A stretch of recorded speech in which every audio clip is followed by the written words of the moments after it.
The Atlantic simulator only tells half the story. A ship doesn't just roll, it pitches and yaws, sways, surges and heaves, just like this.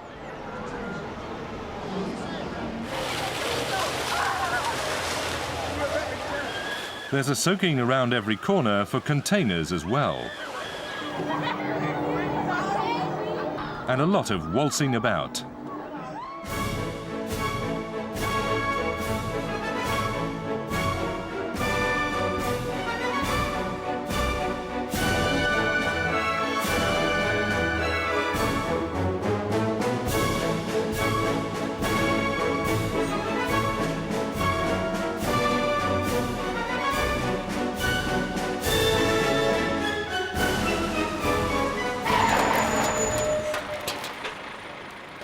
It's not surprising that many cargoes are ruined simply because they're poorly packed in their containers. Shippers' profits and goodwill get written off with them. What's more, if harm is caused to other cargoes, to means of transport or people, then whoever's container was badly packed can be held liable for the lot.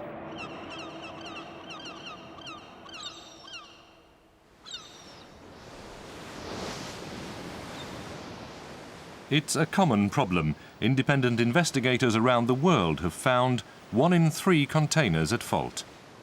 Why? Some say since the law doesn't insist on container packers being qualified, no one can be bothered to train them. But maybe it's also because those boxes look so reassuring. A bit like a safe. But that safe can turn into an oven, a freezer, or a sauna. And as we've seen, it guarantees its contents a white-knuckle ride.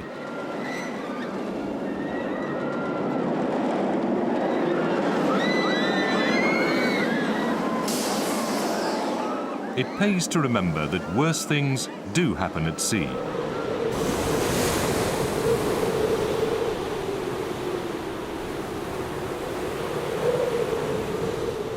Seven outside, Captain. She's been rolling very heavily. If cargo is packed properly, it can survive all these adventures. Okay, right. Well, we'll bring her down to full ahead manoeuvring. Okay.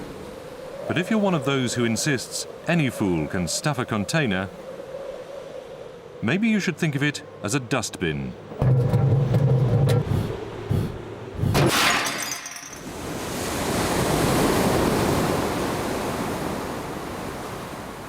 This video is produced by the world's largest marine mutual insurer, the UK P&I Club. It's part of a series which, by sharing the experience of the owners, officers and crew of thousands of ships, aims to prevent losses of a wide range of cargoes.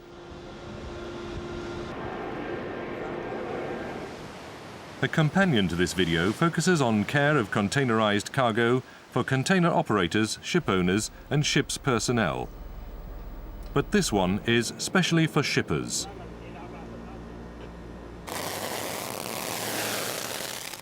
Although it features dry cargo in general-purpose containers, the basic principles apply to other types of cargo and container.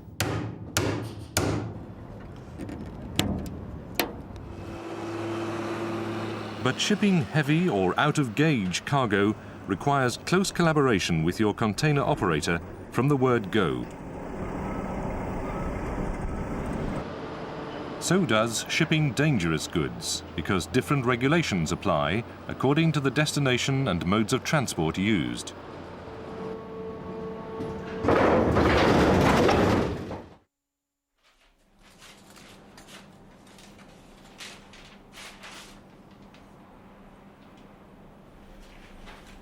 The information your container operator has provided to help you select the best container for the job may come as a surprise.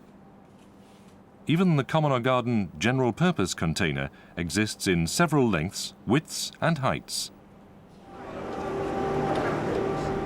To start with, make sure you don't pick one that, when loaded, will exceed size or weight limits at any stage of the intended journey. And don't overlook how any changes in climate might affect your cargo en route. The effect of radiant heat means that when it's a tropical 37 degrees outside, it's more like 50 inside a general-purpose container.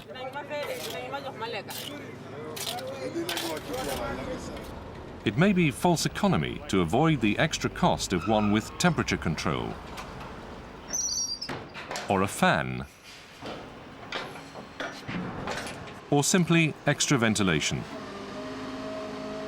The modest extra cost could prevent a cargo being roasted or ruined by condensation.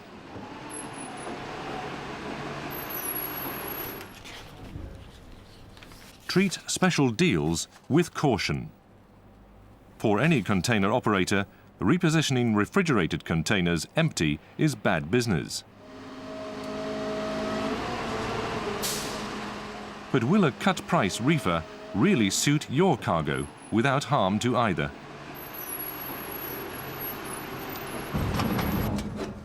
Make sure the container you choose will have enough lashing points of the strength you need.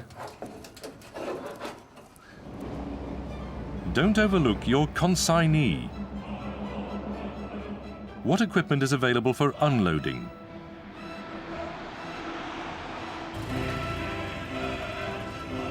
Without one of these, the entire cast would have had to lend a hand.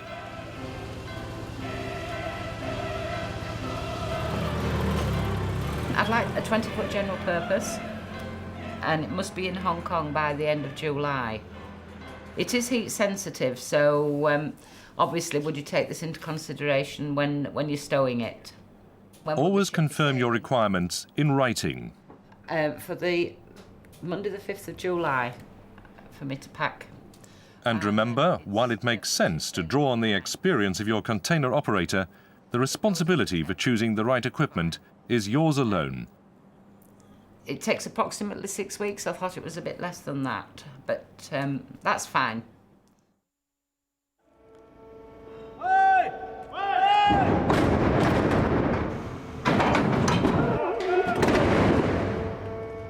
The pressure to reduce costs means that containers are worked hard. So don't assume yours has been inspected before you get it. It may well have come straight from its last job. Doing it for Hong Kong. Whatever the pressures on you, take a few minutes to check it over. There could hardly be a better use of your time. A full cigarette. But no smoking, please, even when it's empty. Oh, looks to be a bit of residue on floor. I'll have to get lads to sweep it out. Yeah. Be wary of residues. They might be hazardous. If in doubt, return the container for cleaning.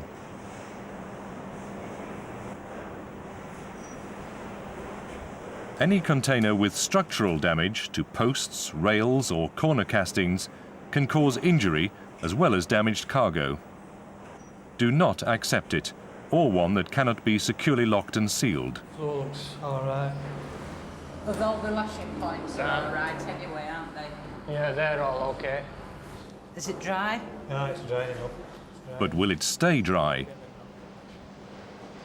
Holes caused by handling equipment are a frequent cause of wet damage, which gives rise to 1 in 5 container cargo claims. Let's have a look at the door seal.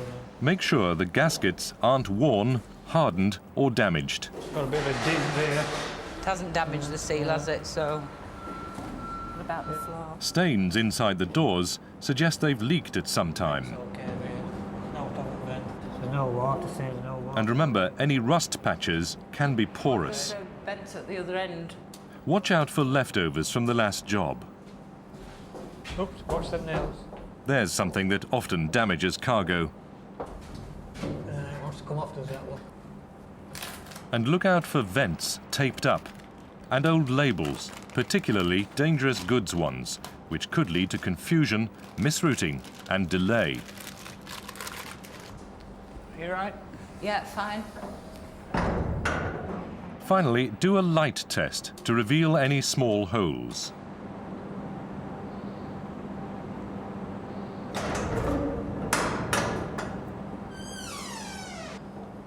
Take delivery of your container with care.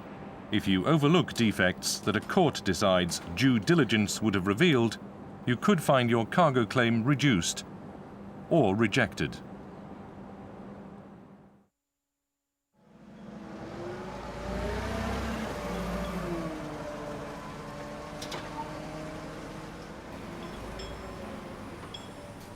Most operators charge by the container load, so the more goods the shipper can fit in, the lower the unit shipping cost. To do this, and to avoid liability for injuries or damage resulting from careless packing, regular shippers draw up packing plans.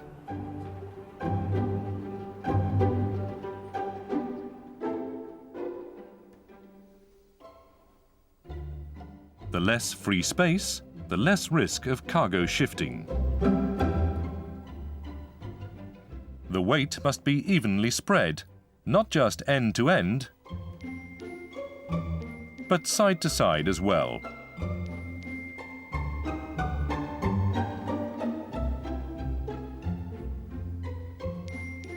And always keep the center of gravity as low as possible.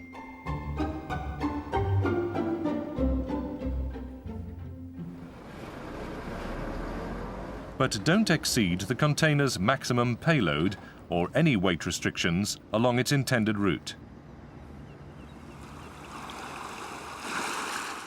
Cargo shifting and uneven weight distribution are among the most frequent causes of container cargo damage. They can put ships and lives at risk as well.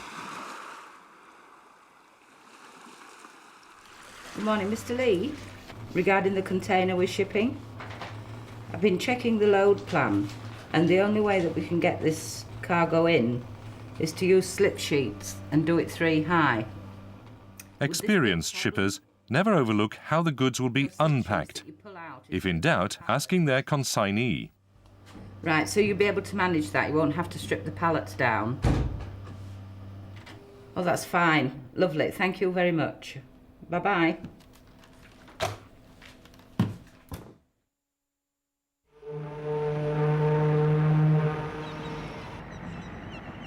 BC, before containers, only a blockhead would ship anything by sea without packing it properly.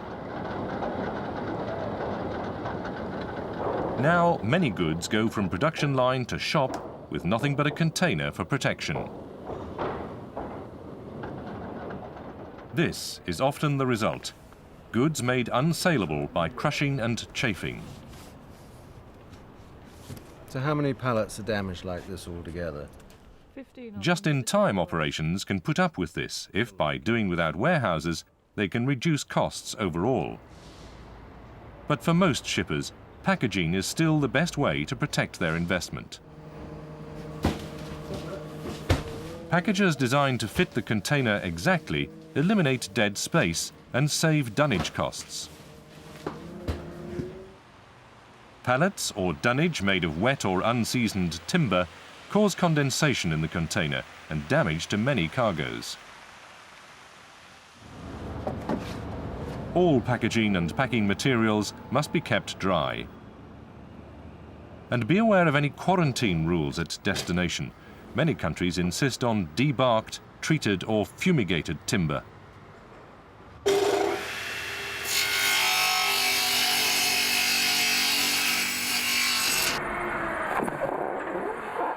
Stretch or shrink wrapping can provide excellent protection against wet damage. Moisture-absorbent materials are available in a range of shapes and sizes. They aren't cheap, but with your entire cargo at stake, penny wise is sometimes pound foolish.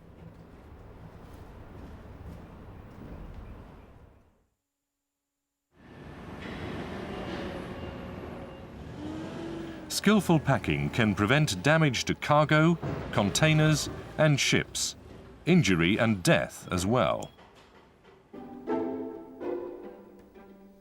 Whatever the cargo, the aims are always the same. To prevent cargo shifting by eliminating free space. To spread weight evenly, not just end to end. but side to side as well.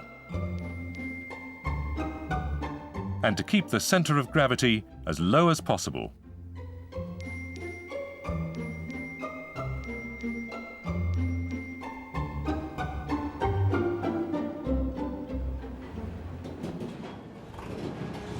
If the cargo doesn't fill the container, it should cover the floor at an even height.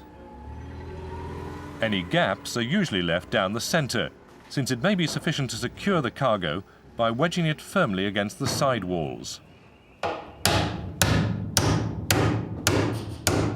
If an upper tier doesn't run the full length of the container, a vertical separator should be used to restrain it.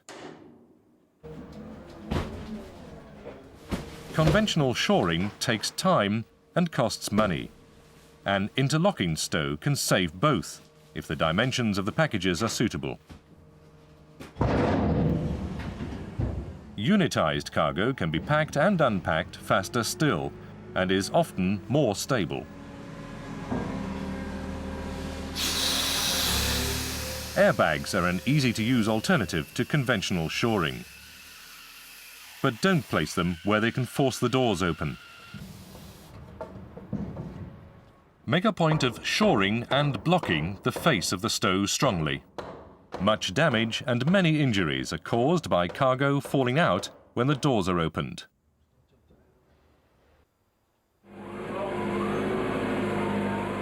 Large, heavy items should be placed centrally.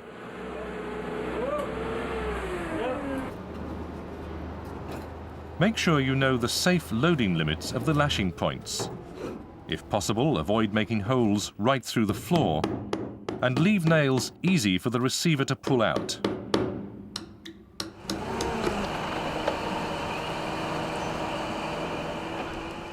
Don't forget that cargoes can harm each other.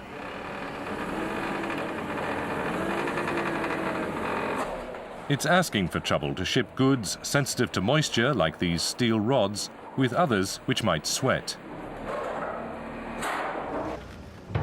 Or strong-smelling items with other cargo or packaging that could be tainted. Always stow heavy items at the bottom, light ones on top. Goods in weak packaging are less likely to crush if dunnage is used between tiers to spread the load. Dunnage can also protect bags, sacks, bales or cartons from sharp edges and corners.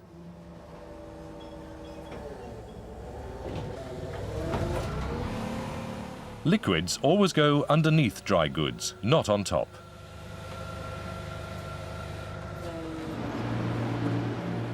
Make sure drums and barrels are